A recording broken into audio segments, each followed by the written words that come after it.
Good afternoon. I'm sitting with Lise Dutrisac. Lise, thank you for accepting to meet with us. And we're so comfy right here in your living room. So thanks again. So we want to know a little bit about you. So could you speak a little bit of yourself, your passion, your principles? Happy to. So I was born and raised in Isilda, and then I moved to Sudbury. But I love Sudbury. I think it's a great place to raise kids. So I've lived here all my life. One of my passions is getting to know people and meeting new people. So I really enjoy that. And I think that I would recommend anyone who is looking for a place to live, come and live in Sudbury. Well, that's so true because I'm with you. I'm an Isilda gal, and Sudbury's my place. Did you want to add anything else? No, I think that's about it in a nutshell.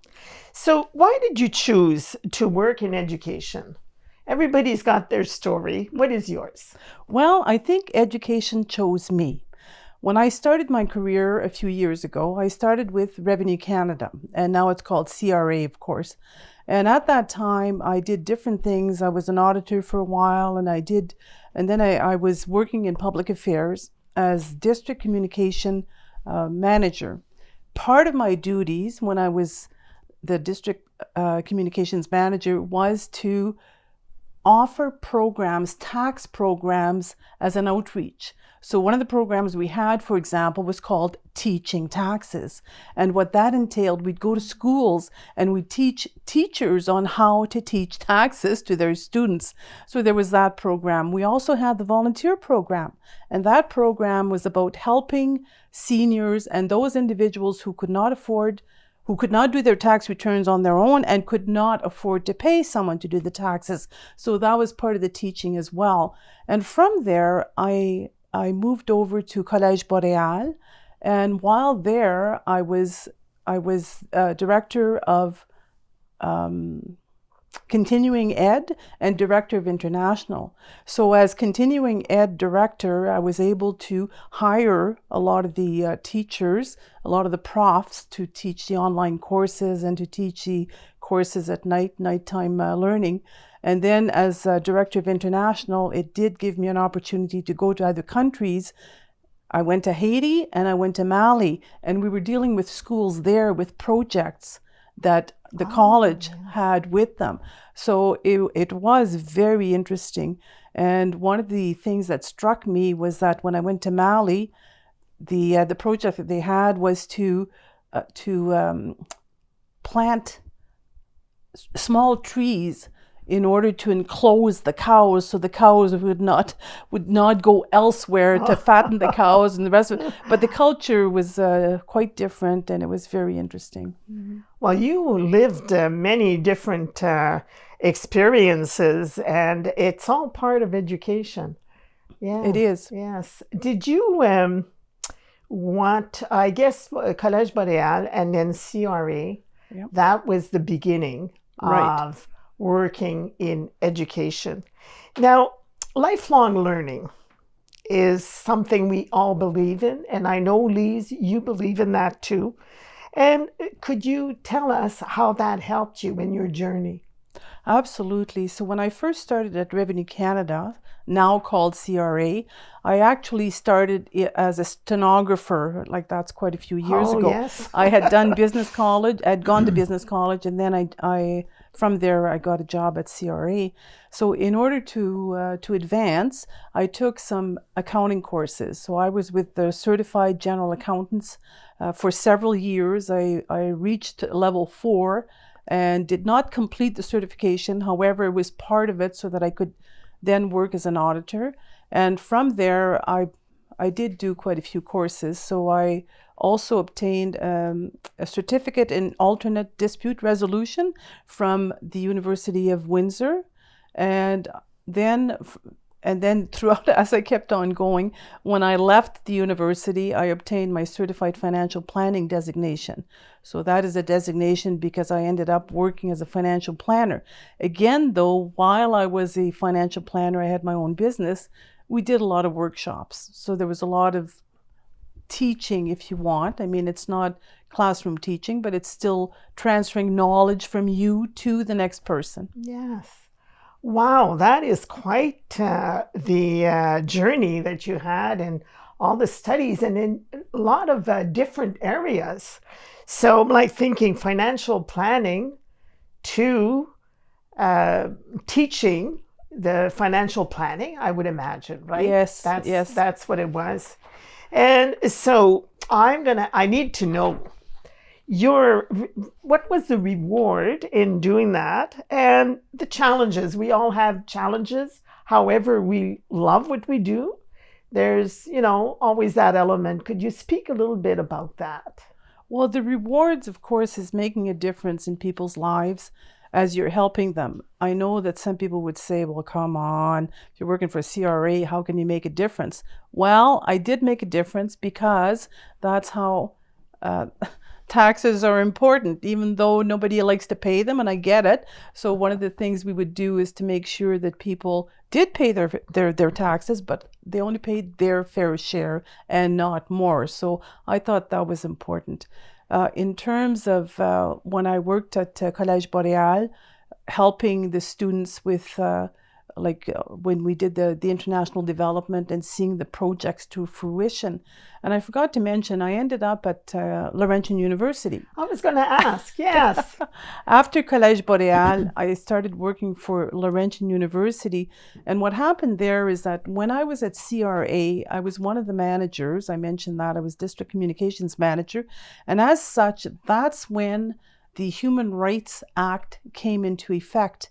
And as a result of that, that's at the federal level. As a result of that, all employees, we had 1,800 employees at Revenue Canada at that time, all of them needed to be what we call trained in human rights. So the managers were trained, so it was train the trainer, managers received the training, and then the managers trained all the employees. So I had that background and I did quite a few sessions. So when I started working at Laurentian University, it was in the human rights department, and where I was, again, I was doing workshops and helping students, staff, and faculty with human rights so that they would know what their rights are, and I would do quite a few workshops in that capacity. You speak of workshops in the human rights area.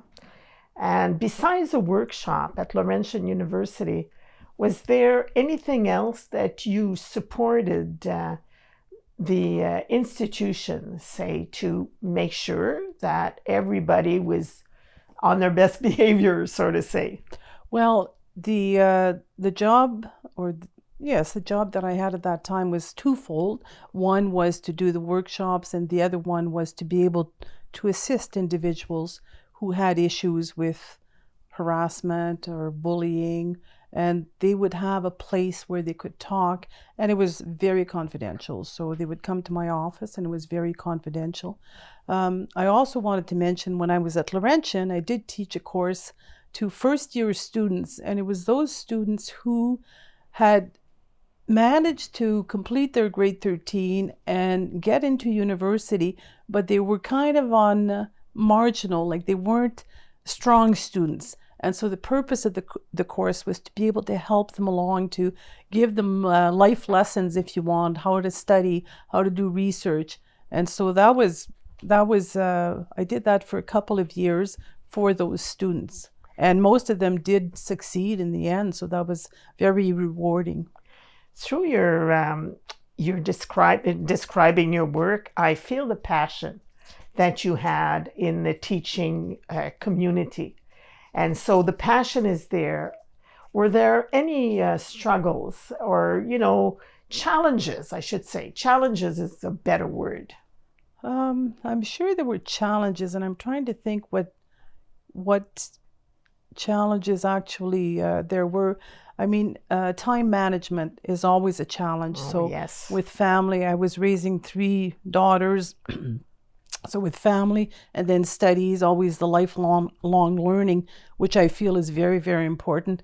And then making sure that you, of course you go to work, but you spend most of your days at work, and then, that life balance. Yeah, the balancing act. Yes. We've been through it. And so it's very impressive to hear your journey in education directly or indirectly, and lifelong learning, of course. Yes. Now, fast forward, Yeah. you're retired, but not really. No. I know you're as busy as ever. Could you speak a little bit to that? Well, I've been very involved with the Rotary Club of Sudbury. So Rotary has been one of my passions. You asked about my passion. Well, that's part of it. And through Rotary, I meet a lot of people as well. But one of the things that I really liked about Rotary when I first joined was the fact that it's not only helping in our community, we also help globally. One of the key projects that we've worked on for many years, and when I say we, I mean Rotary, not just the Rotary Club of Sudbury, but Rotary International, is the eradication of polio. So we started that project in 1985, and right now we only have two countries left, Afghanistan and Pakistan. And it's very important to us to fulfill the promise we made to the children of the world to eradicate polio. Now, many people will say, wow, polio doesn't exist in Canada. You're right. However, we have to remember that it's only a plane ride away. So even though we don't have any cases, until it's eradicated all over the world, it could be coming back. The other part with Rotary, there's a bit of travel involved. So I've been to many places through Rotary to do projects. There was a Guatemala literacy project that was most interesting, helping those students that would not have the opportunity to learn with that literacy project. And we have many other projects that Rotary is involved in. So I've been in Rotary for 30 years. Wow, and that's a long time. Yes, I just feel that it's good to give back to the community.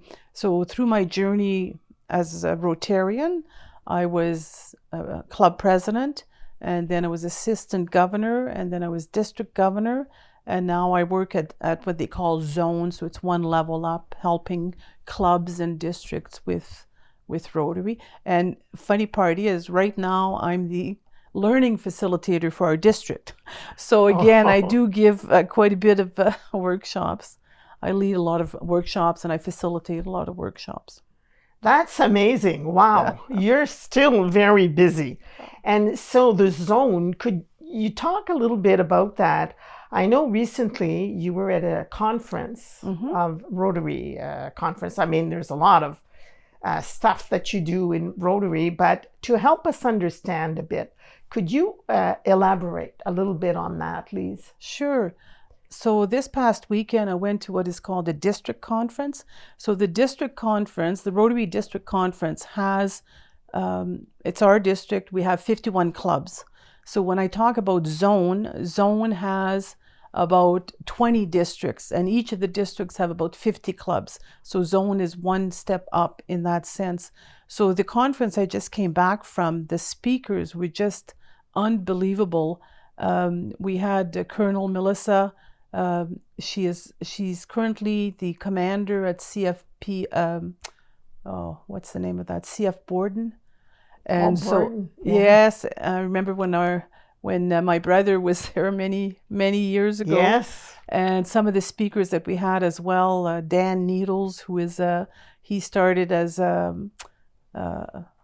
his own business as a farmer, and then he explains about how he went through the struggles, and he says, look, he says, for me to bring a chicken, he was a chicken farmer, to bring a chicken to the freezer, it cost me $25. I can go to Loblaws and buy a cooked chicken for $12. So, and there were a lot of life lessons.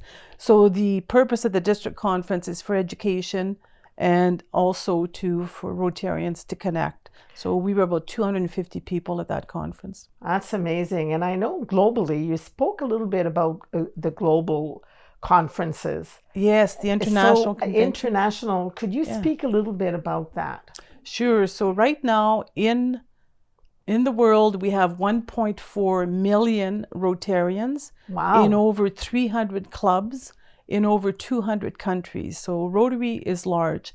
And the Rotary International Convention this coming June will be in Calgary. This past June 2024, it was in Singapore.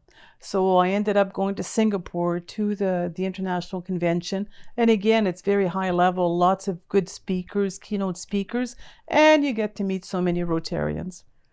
Well, that is really good experience. And you're retired. You're supposed to be relaxing in your living room. Look how comfortable we are sitting here. And I know that you're very busy, Lise. Is there advice that you would like to give to the younger generation? Well, it's funny. I think I learned from them. One of the things that I've learned from them, for quite a few of them, I think they're getting it right about life balance. Because some of the young couples that I know with children, like the amount of time that they intentionally spend with their kids, and I think that's beautiful. So I think I'm learning from them. And as far as advice, if I would give them any advice, is to say yes to opportunities, that sometimes you don't know where it's going to lead you. That's really good advice. And to recognize that the youth have it, maybe the balance, and we hear that often, the youth, they can balance. Or the youth, I mean the younger generation, younger than us. So if you were to look back at your journey and thinking of everything you've done, what is the one thing that you would do different? And what is the one thing you cherish the most? Well, one thing I would do different, it seems to me that I would have liked to do my university degree full-time at a university with all the experiences that you get by doing university with other students, because I did mine part-time, and when I graduated from university, my daughter was 3 years old, and it was a struggle because you're trying to, again, the life balance. So I would do that differently. I think I'd try to find a way so I could do university full-time. In terms of what I cherish my journey. I mean, it just seems I've done so much. Like when I've had the opportunity, to experience so much, like the opportunity to go to Haiti, the opportunity to go to Mali, the opportunity to learn all these different skills as I went through my journey and experiencing different things. So I think that's what I cherish, and the people that I feel like I could have made a difference for. And that goes back to what you said a while ago, say yes. If you have an opportunity knocking at your door, yes. Yes. And you've traveled all over the world, I know. And through that, there's a lot of learning as well, lifelong learning. Yes, indeed. Absolutely. Anything else you'd like to add? Well, I think I was fortunate in having the ability to do that, to experience different things. And that's what I would recommend to people, that if you do have an opportunity, like expand your reach. Well, that is lovely. Thank you so much, Lise. I know you're such a busy lady. And so thank you for meeting with us. Thank you.